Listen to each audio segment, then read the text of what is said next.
This was an emotional roller coaster today at Hostages Square as hundreds of Israelis gathered here to watch as these 3 Israeli hostages were released after 491 days of captivity. Initially, yes, there was that sigh of relief to see them alive. There were cheers, there were applause as this crowd saw these men emerge, as they have watched over the course of the last several weeks every Saturday as men and women have been released from Hamas captivity.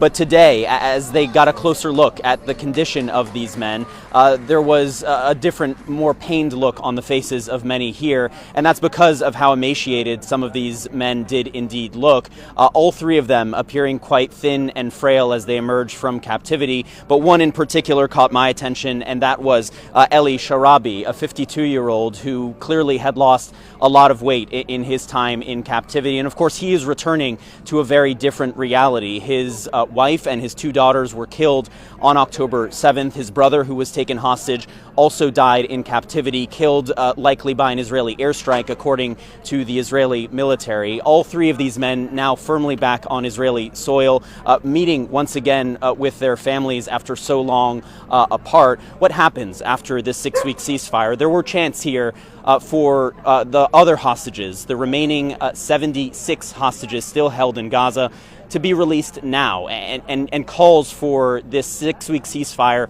to be extended into a fuller ceasefire. And there's no question that the images of those hostages who were released today is driving an additional sense of urgency here in Israeli society to push the Israeli Prime Minister to extend this ceasefire agreement, to reach a deal with Hamas, to end the war, and to bring all the hostages back home.